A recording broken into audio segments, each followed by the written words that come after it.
What's up everybody? So today I'm going to show you 2 ways to put a tire bead back on a rim. So you'll see the bead is off the wheel right now. One way is not safe, one way is safe. The first one I highly don't recommend, but I'm going to show it to you anyway. Don't try this at home. If you blow yourself up, that's on you, not on me. But the first way is pretty simple. I would take some starter fluid and blow it right inside the bead, right inside there.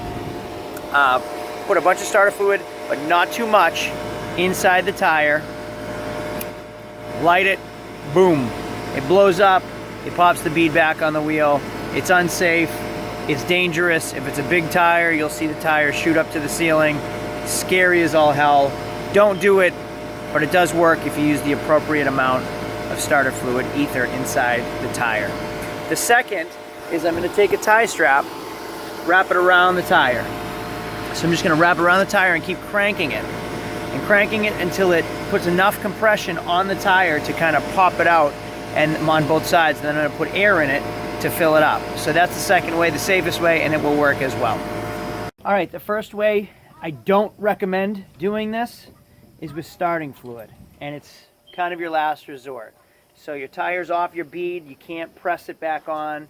The air alone won't do it. Don't use too much starting fluid. When you light it, it's going to explode, ignite, and shoot up in the air. And especially if you're hanging up over it, it's going to hit you in the face. So be careful if this is how you're going to do it. Using enough starting fluid will ignite quickly, like a bomb bursting off, and it will send the sidewalls in both directions, which will then set your bead on both sides. That's how you would set it the unsafe way. Again, the way I wouldn't recommend it, last case scenario.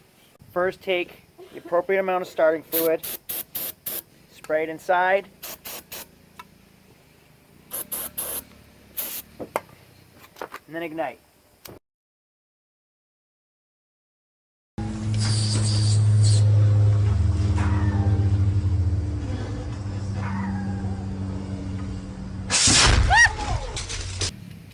The second way is with a tow strap. Now I chose to take the wheel off of the trailer. You can do it on the trailer or on the vehicle, on the four-wheeler lawnmower, whichever you need to do. Just jack up the vehicle so there's no pressure on the tire itself. Once it's connected, tighten it, crank it in the center of the tire to apply pressure to the center, which will push pressure on the outside. So it'll push pressure here, forcing the sidewalls to come up on both sides, and I can already see it pressing onto the bead. Then just fill your tire. Enough to pop the bead in. And then once you feel the bead is set on both sides, you can release the tie strap and just fill your tire up.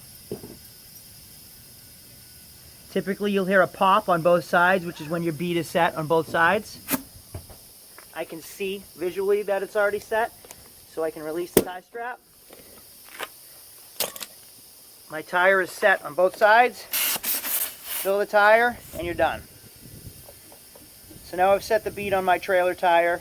That's one of 2 ways. This is the first way I would try it, is with the tow strap. And that is if the tire is off the bead already. Obviously, if it's not, you can just fill your tires up. If this video was at all helpful, click thumbs up below so more people can see it. And don't forget to subscribe for more tricks, ideas, and some cool car stuff. Thanks a lot, everybody. See you later.